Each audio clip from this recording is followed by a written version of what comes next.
Because I have 3 children, I've had plenty of experience with telling stories. When they were younger and bedtime arrived, the magic words, "Daddy, tell me a story," would be like a siren song to my ears. It dared me to come up with a fanciful or funny tale that kept each one of them entertained, even just for a bit. Now, this is aside from the usual bedtime reading, mind you. They wanted stories that seemed to spring from my brain. Oftentimes they'd ask for a story by name. "Tell me the story about the time you and Mommy met." Or, "Tell me the one about me falling down and getting stuck in a bucket."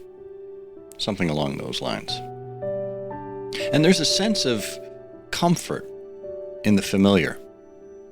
Right? We make connections with each other when we tell stories that are relatable in some way.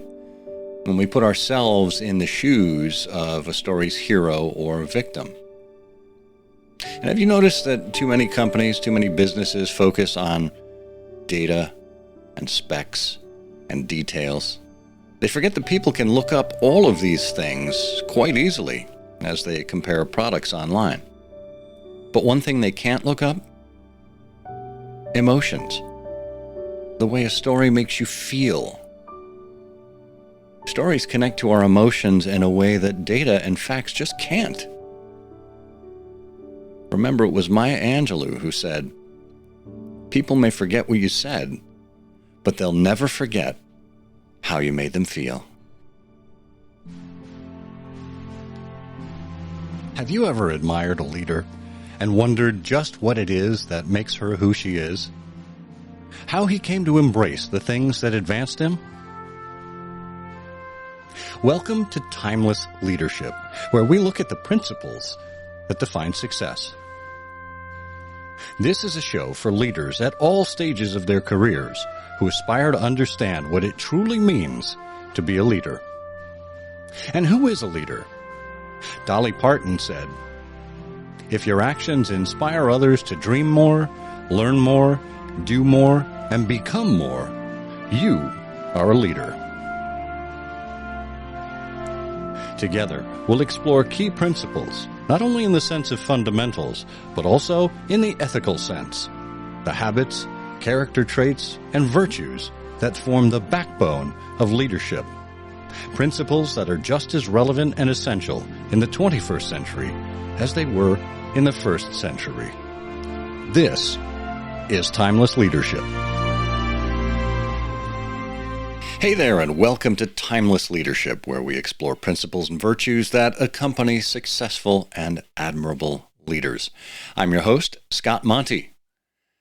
Now, I missed you last week.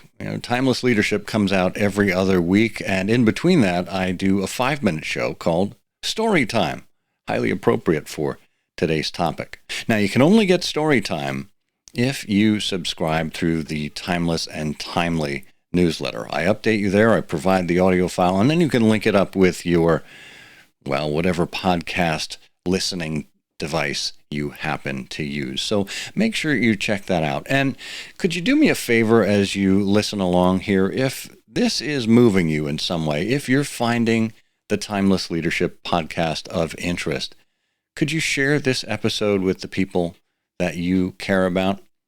It would help other people find the show and help other people be inspired by these leaders that we speak to. And of course, if you would like to reach out to me for any reason, if you want to suggest someone to the show, feel free to email me at timeless@scottmonty.com. In this episode, we're talking with a storyteller extraordinaire, John Livesay, about his new book, The Sail is in the Tail. John Livesay is known as the Pitch Whisperer. He's a keynote speaker who shows companies' sales teams how to turn mundane case studies into compelling case stories so they win more new business. From John's award-winning career at Condé Nast, he shares the lessons he learned that turned sales teams into revenue rock stars. He speaks to and consults with companies in healthcare, technology, insurance, mortgage, food and beverage, real estate, travel, automotive, all of which need storytelling to help boost their sales efforts. John's a guest lecturer on how to leverage the power of storytelling in sales at multiple universities, and is also the host of the Successful Pitch podcast. He's been covered by Fortune and Inc., appeared on KTLA TV and on Yahoo Finance on the power of storytelling. John lives in Austin with Peppy, his King Charles Spaniel, who reminds him every day of the importance of belly rubs. John, welcome to Timeless Leadership. Scott, great to be with you as always. It's been a little while since we talked last, but it's nice to see you here. And I am always fascinated when you can get two storytellers together in the same room. Yes, we're never short of conversation or analogies or metaphors, are we? Exactly. So, listen, my first question for you, because I've known you and your reputation for a while, but my first question is, have you always been a storyteller? I would say I've always been fascinated by stories. My mom used to read me a bedtime story as a kid, and I would definitely have my favorites and ask her to keep rereading those for me. So that was my first awareness that I was captivated by stories. Is there a favorite you can still remember? Oh, it's about a dog. That's all I remember. My mom would remember the title because she had to read me the story so many times. I'm forgetting the title at the moment, but I can see the picture in my head. That's okay. Hey, picture books are just as important, and the stories that we create in our minds that go along with them are just as interesting, I think. Indeed. So tell me and tell our audience, how did you figure out to incorporate storytelling into the core of your career? Because, I mean, you're known as the pitch whisperer, and your new book, The Sale is in the Tale, is in itself a story. It's a tale. But how did you actually come to realize that the key to life and everything is really around stories? Well, I think my first aha moment that people buy emotionally and then back it up with logic was in the 80s when I was selling against IBM in Silicon Valley. And I had a product that was more reliable, less expensive, and faster, and people were still not buying it. And they said, listen, if we bring anything that's not IBM in here and it breaks, and it broke a lot back then, they're going to point the finger at you, the other vendor, and blame you, and I'll get fired. And I was like, oh, there's an emotional thing at play here that's way beyond the logic, even of something technical. So that was my first insight, that I had to tell a story that would allay those fears. And then I worked for an ad agency in Los Angeles. My job was to get clients to let us create their commercials for movies coming out on home video back in the day of Blockbuster.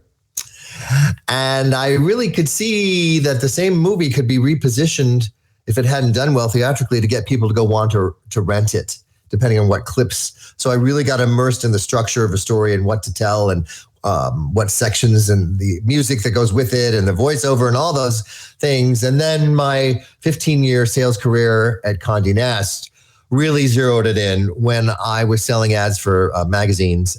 And the client, Lexus's agency, said, we looked at 15 magazines for this launch. We've narrowed it down to 10, and we're only going to pick 5. So you're each invited in for 30 minutes on media day, and do not come in and talk about numbers.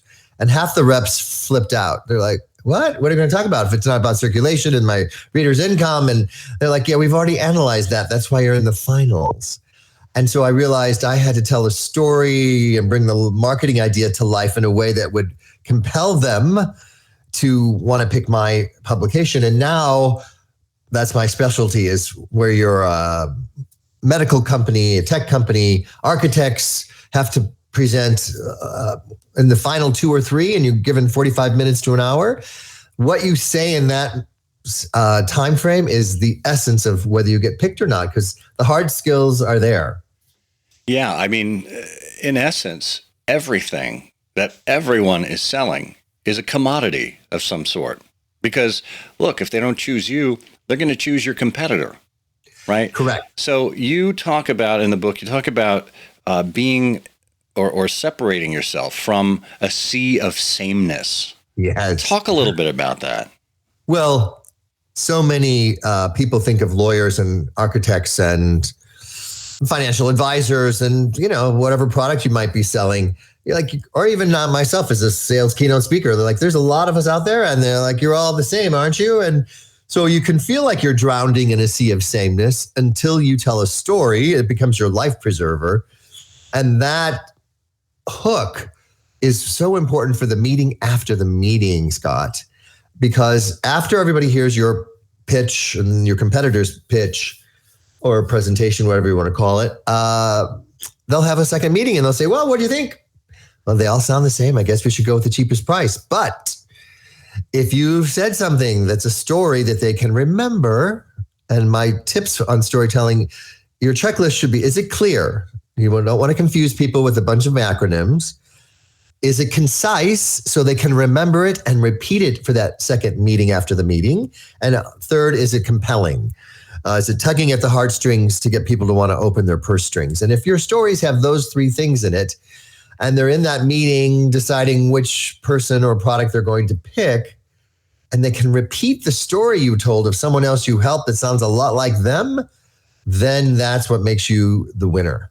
Yeah, I like that. I mean, obviously the 3 C's, but very easy to understand there. But connecting the heartstrings to the purse strings, I think that's key. And where you said they have to imagine themselves in the story, or someone like them, I think that is the key to empathy. And you call out empathy specifically as a storytelling or an attribute of a storyteller.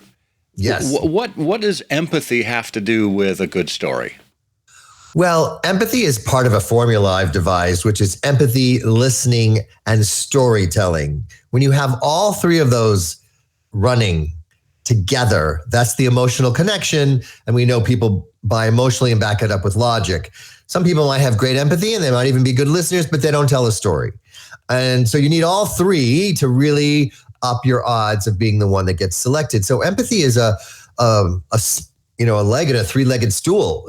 That's important because when you describe a problem in the story you're telling, that's where your empathy hat really comes on, because you're saying, I understand your problem in such a way that I can describe it so much so that you think to yourself, I've never had the words to put my feelings of the frustrations or the overwhelm or the struggle into words like that. And boy, that really, if you get my problem that much, you probably will have my solution. Yeah. I love that, John. And I harken back to my days at Ford, and I describe, boardroom situations that I was in, or difficult meetings with a challenging executive, and how I felt and how I allayed the fears that they might have. And I relay this in the form of a story, and I've told it on your show before. And the way people's eyes light up at the end of that story, it's great to see that aha moment that such a simple story can bring, because they suddenly realize, oh, I'm not the only one dealing with this, or, hey, now I've got an idea for how to solve my own problems. Yes, we get out of the left brain analytical part of our brain where we're just analyzing numbers, and you can get into analysis paralysis really quickly. And then that causes you to that's why sales cycles get longer and longer. People keep just throwing more information into the fire. But if you tell a story, your brain can synthesize that and say, oh, well, it's so logical. I want to go on that journey. So let's start. And you're out of worrying about whether you're making the right decision or not. And that's usually what causes people to not make a decision, is they're so afraid of making the wrong one, whether it's hiring someone or buying something. And certainly in my case, as a storytelling keynote speaker, I have to mitigate the risk for the event planners that this is going to make them look good picking me and painting that picture of what life is like. Let's, imagine a week after the event. What are people saying to you? Or what does the wind look like while I'm speaking? Oh, they're fully engaged. No one's on their phone unless they're taking notes on their phone. All those little things that people measure that are the soft skills. Yeah. And I think Yeah, there's such power in that. And you mentioned it a little bit before, that the meeting after the meeting, Mm-hmm. someone's not going to memorize all of your data points. They're not going to memorize they're never going to know the product or the No. service as well as you, but they're going to remember a simple story with the 3 C's that you mentioned, and they're going to be able in turn to go to their colleagues and repeat the story. Yes. I have a great example of that with a medical tech company. They were selling a 4K resolution monitor. And no surprise, they were going in there talking about pixels, and wow, they have more pixels than the next person's monitor. And so I asked several questions and helped them craft this little story that imagine how happy Dr. Peterson was at a rural hospital in Minnesota, which is not usually known for cutting edge technology, but they decided to test it.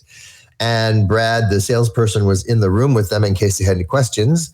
And this particular operation was on a patient that was overweight and increases the risk for surgery. And because of that, the doctor hit a bleeder, and there was a loud gasp in the operating room because to the naked eye, it was just a sea of red.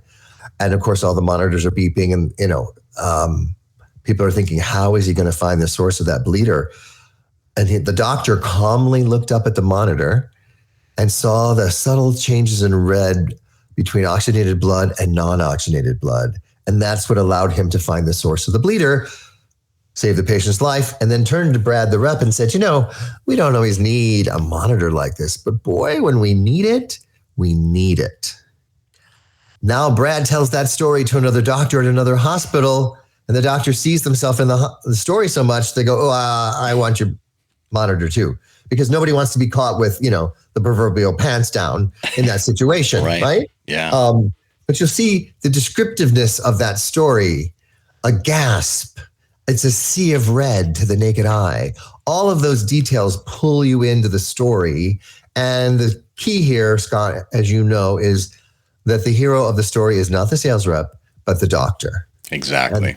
And the rep and the equipment is just like a Yoda or a Sherpa helping the doctor get to the outcome that they seek. Yeah, the enabling technology, literally that in that case. So your formula, storytelling, listening, empathy, I mean, to me, these are 3 hallmarks of leadership. I mean, you think about a leader that Yes. they typically have all 3 of those things. And then there's another element that you talk about that I think is closely tied to all of those. And maybe it's part of the result, but I'd like to get your take on it. And that is trust. Yes. It's so important because the old way of getting someone to buy something from you is, well, they have to know, like, and trust you. We've heard that phrase for decades. The problem with that belief system, Scott, is it causes the behavior of, no, you have to get to know me. Let me push more data out to you, more information. Let me send you one more piece of facts about me or my company that's just going to tip the scales in our favor.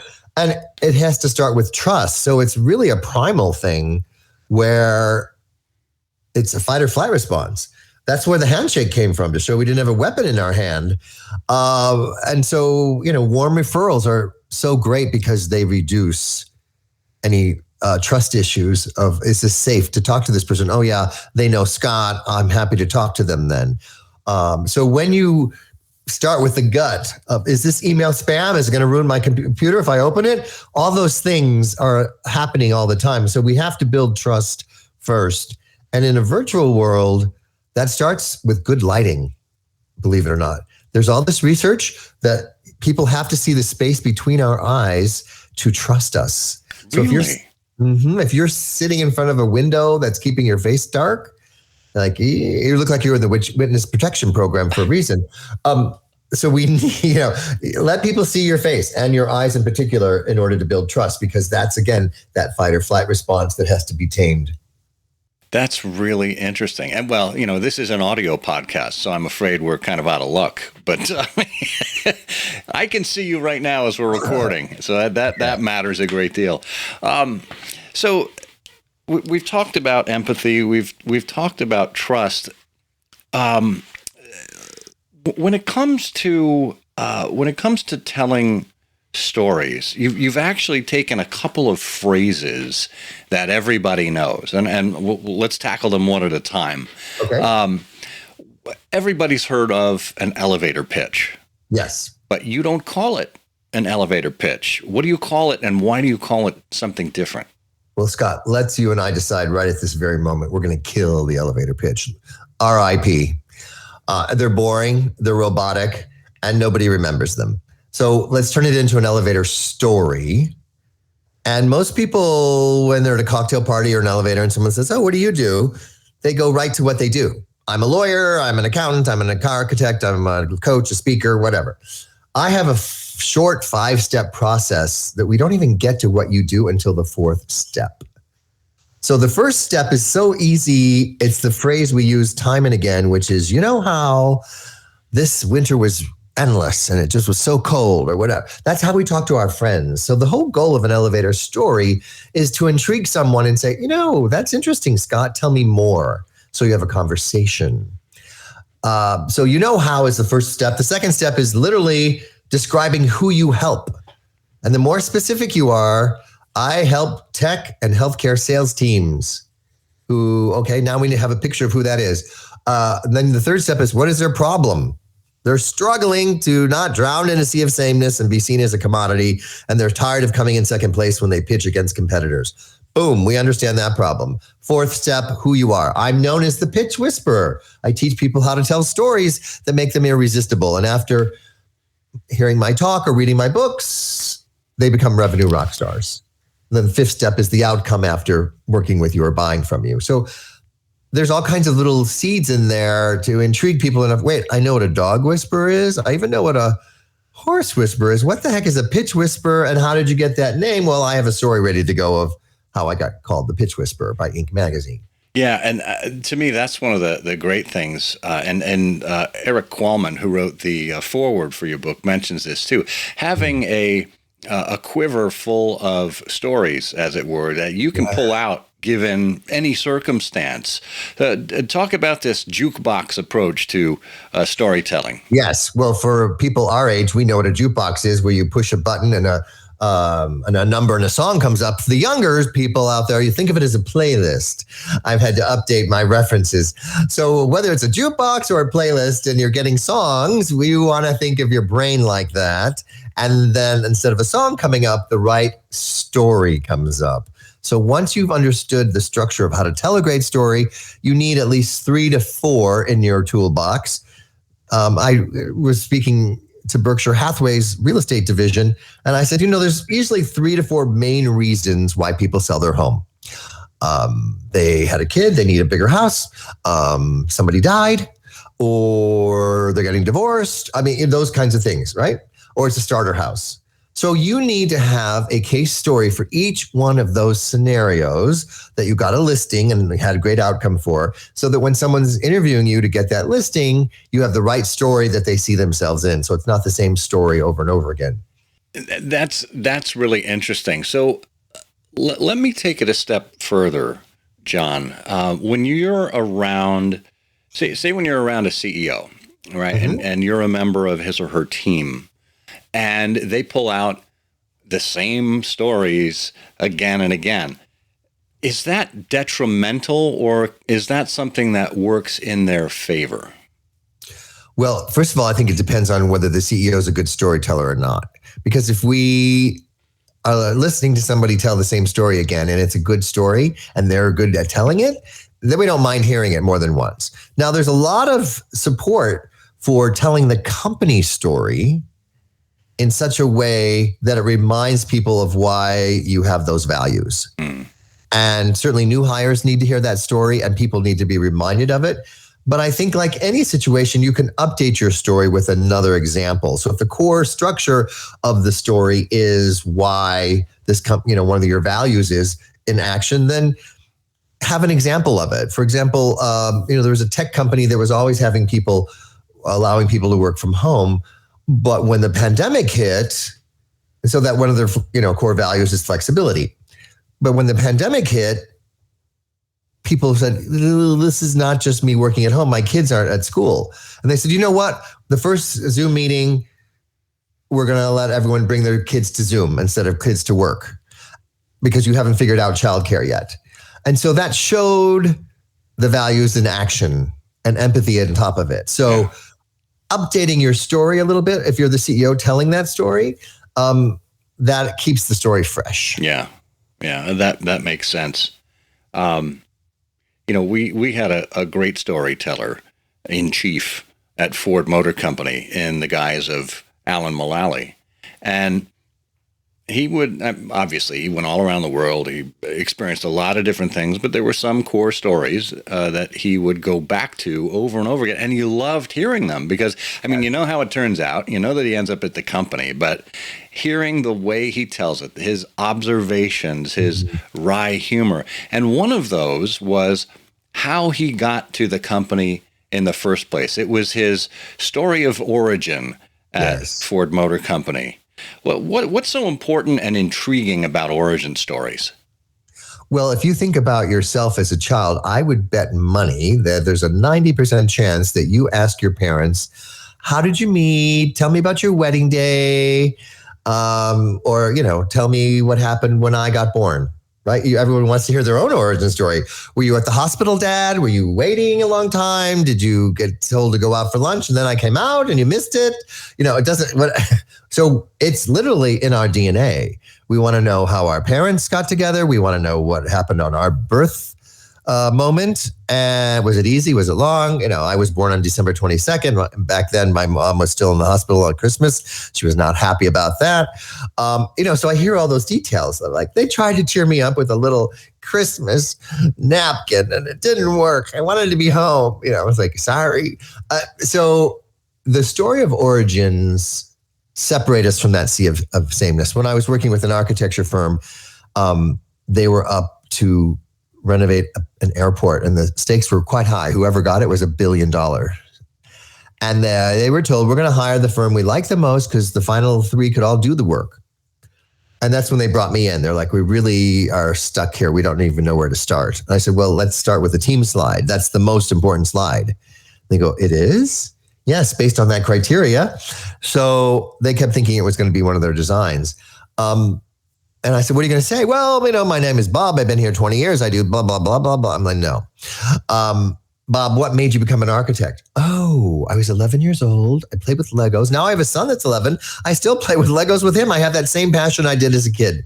All right, Sue, where were you before here? I was in the Israeli army. Okay, but you learned about focus and discipline. And since you're in charge, if you win this award project of keeping this thing on time and under budget, then you've got the perfect background. Those little story of origins made them win in addition to the case story they told because the client went, oh, we get a sense of who these people are. And we would like to spend the next 5 or 6 years working with them.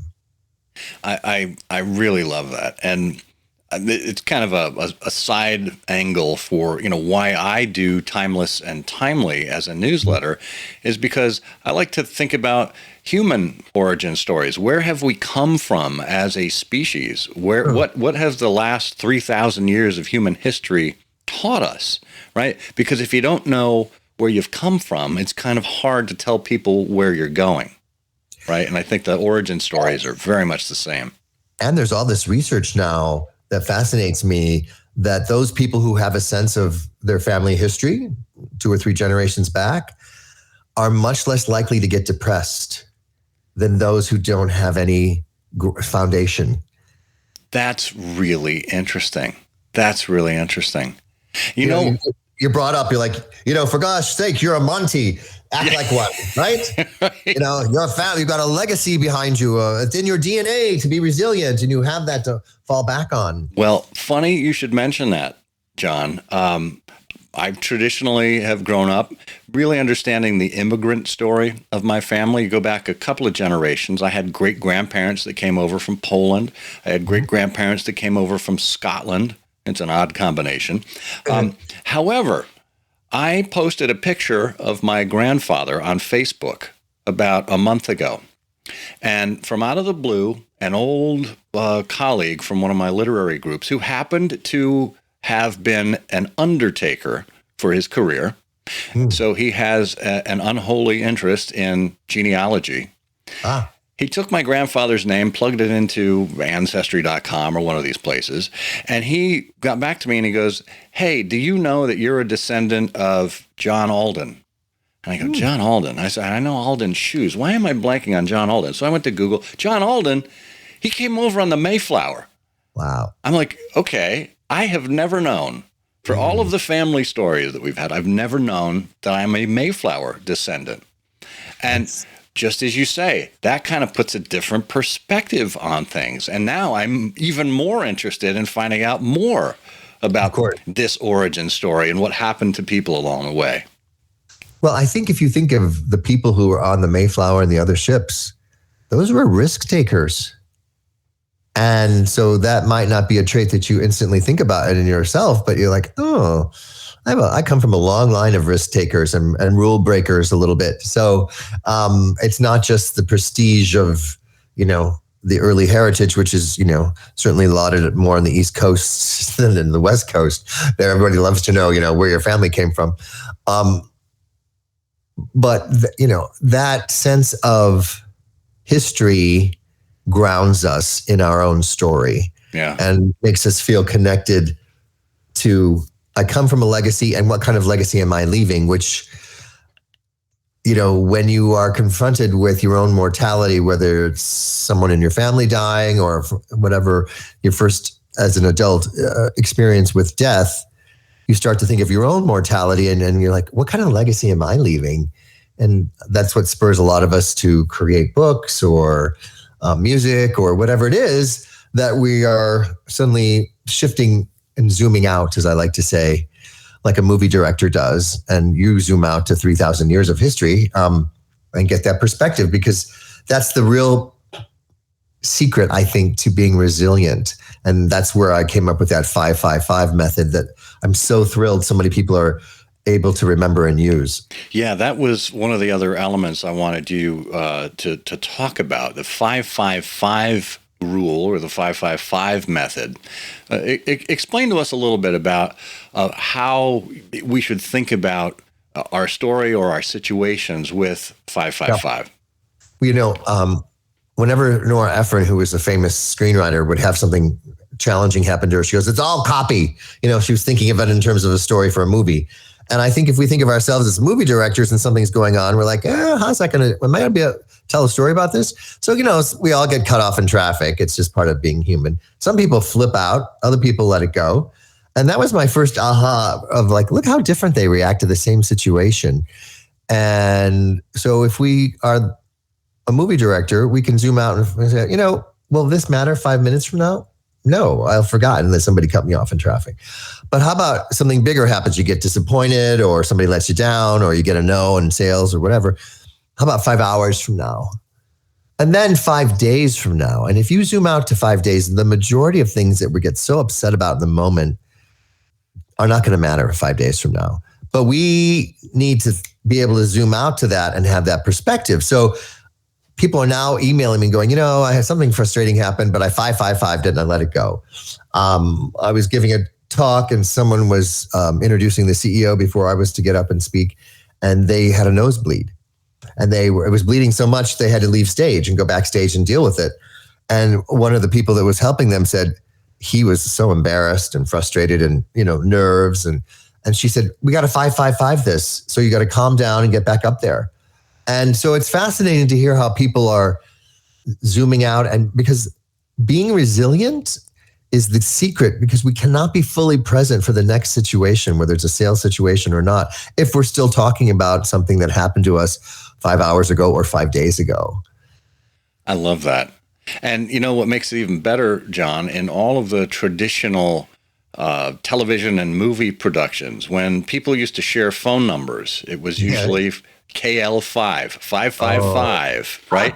So in some ways, this 555 is a call we're making to ourselves to have a conversation within our head about, what does this really mean? Is it really that important? Should it shake me to my core, or should it just be a blip that I can get over? And, if you still are upset 5 days from now for something really tragic happens, you can do it again. How about 5 weeks, 5 months, 5 years from now? I wish I had this tool, Scott, when my dad died, because I could go back to my younger self and say, listen, you're still going to miss him 5 years from now, but I promise you, you won't be this sad 5 years from now. The grief will diminish. But when you're in it, it's really hard to imagine you're ever going to not feel that pain. So do the first 5, 5. And then if something really big has happened, take it out to 5 years and you'll be amazed at, oh, okay, right. 5 years from now, odds are I'll be functioning in a better place. Yeah. Well, that's great to remember. Well, I mentioned there were two phrases that you switched up a little bit, and you mentioned one of them in passing, the other one, and that is you've changed from case studies to case stories. So first of all, on brand for you, so good. But what's the difference between a case study and a case story? Well, the word study and case study sounds like homework to me, and I'm already asleep. So, and we've heard, again, it's been around for decades. Let me show you a case study. And you're like, oh God, really? It's going to be full of facts and figures. And there's not going to be, a case story has the 4 parts of a story that take you on a journey, and are entertaining, hopefully at the same time, and a little bit of drama. So the case story I gave you of the 4K resolution monitor, as opposed to a case study of, hospitals have gotten a lot more good outcomes after using our resolution monitor. That's a case study. But the case story of actually feeling like you're in the moment with the person, and that's another secret of good stories. When you tell dialogue, say it in the present tense. Yeah. That's so important. And I've got two things for you related to that. One, there's a regular daily podcast that I listen to now called History Daily, and it's done in such a wonderful way of storytelling. It brings you into the moment. It invents dialogue. So, okay, it's not completely historically accurate, but it's faithful, right? And it uses that present kind of dialogue to really suck you in. So highly recommend History Daily. The other thing is I have a story about case studies that you might be interested in. And I don't know if I told this to you when I was on your show, but years ago when I was working for a B2B ad agency, we had a biotech client. They were early stage. They were really trying to break apart. And this from the class, that sea of sameness, as it were. And this would have been in, late 2005, early 2006, right? And the standard ad agency approach is, we'll build you a landing page or a website. We'll put together a white paper, blah, blah, blah. So I said, we were in one of our client calls, and I said to them, have you ever thought of yourselves as thought leaders? And I go, well, I guess we are. I mean, we're cutting edge on a lot of this stuff, and we'd like to be known as thought leaders, but how do you do that? I said, well, I think it's less about tooting your own horn than it is surrounding yourself with other great people, with other people that have stories to tell. Wouldn't it be amazing if you guys could be the first in your industry to start a podcast where you interview other scientists, other companies, and, oh, by the way, you're there because you know about all this stuff and you're facilitating the conversation, but it really becomes about them rather than about you. You get the thought leadership by association on this brand new platform called podcasting. What do you think? And I'll never forget this. The woman on the other end of the line said, but do you have a case study you can show me? And I'm like, lady, by definition, you're not going to have one. Right. Exactly. So I go, this is like months old. Do you want to read a case study or do you want to be a case study? Ooh, that's a great one. And she goes, I want to read a case study. That's the risk factor. She clearly did not, her family did not come from the Mayflower. Right. Yeah. So I left that agency. Yeah. No, because that's that safe choice again. Right? Don't buy anything but all IBM. The behaviors don't change decade to decade, especially in corporate America. People like to make safe choices. They're afraid of being fired. And of course, no innovation comes from that kind of thinking or behavior. Podcasts have helped so many clients, even big companies, start to get relationships. worked with an architecture firm. And I said, you're bringing me in, a few weeks before you go to present. And you're going in cold. You don't really know these people. They go, yeah, a lot of the brokers are doorkeepers. We don't get to talk to them. I said, but if you had your own podcast and could interview people 6 months to a year before the RFP proposal request comes out, and you could ask them what keeps you up at night and get some sense of what their criteria is before, you would have an insight that other people wouldn't. So they have taken that advice and are using that podcast almost as a Trojan horse to get relationships going with people before they need them. I think that's brilliant. And besides, who's going to say no when you approach someone and say, would you like to be on my podcast? Especially if it's a well-known company and it's well-produced and all that good stuff. Yes. Absolutely. Absolutely. Well, I feel like we've covered various elements of what you've got here. We've covered the elevator story, the story of origin, company stories, case stories, the playlist. I mean, that's really a well-rounded, and again, it's 5 in number for those of you who have been counting, for our 555 fans out there. But what I love most about your book, John, is how you have taken your own medicine or eaten your own dog food, whatever the cliche happens to be, and you've turned a series of what could be pretty dry lessons about you must have an origin story, blah, blah, blah, and you've actually turned it into a narrative, a 9-part narrative. So, I mean, obviously, you're inspired by your own work, but talk with me a little bit about the process you went through to come up with those specific characters and that kind of setup in mind. Well, one of the things that inspired me was the musical Hamilton. And I was speaking at the Coca-Cola CMO Summit, and they took us to see the play. And then I got to be the last speaker at the end of the 2-day event and reference it since we'd all seen it together. And there's a scene in that musical where his wife is so angry at him for having an affair that she's ripping up all the love letters, and she literally says, I'm writing you out of my narrative. And I said to all the CMOs, how many customers have bad experiences and write you out of their narrative? They're never going back to your restaurant or movie theater again. And I thought that is the essence of why this play is so successful. It's tugging, there's so many multiple stories within the stories. And so he took history and turned it into something emotional and imagined conversations like your favorite podcast about history. And so I thought, if I craft a fable, a story about storytelling, and I said it here in Austin where I now live for the last 2 years, it's almost a love letter to Austin in the same thing, and where I mentioned specific places. And I had to write down the character's names. So I'd be like, okay, there's a lead character, Ben. He's got a best friend, Diane, who's his mentor. Then he's got a sister named Barbara, and she's married to this guy, and they have a daughter named Claire. So I had to graphically, because I'm very visual, draw the spoke of the lead character and then all the other names and who's, the sub, title or, the sub stories, the subplots that are going on within all that, and make sure that the reader could follow up. And what's been amusing to me is more than one occasion, people have either wrote or said to me, oh, I thought Ben and Diane would get together. And I think to myself, it's not that kind of story, but I'm glad you cared enough about them to want that to happen. Or maybe that would be too obvious if they did, but it doesn't matter to me. The fact is they're in the story, and that's the whole goal. It's funny you should mention that, because I was wondering if the story was going to take that twist at the end. So it really, you did a great job of building these relationships, how Ben looked out for Diane and brought her up with him.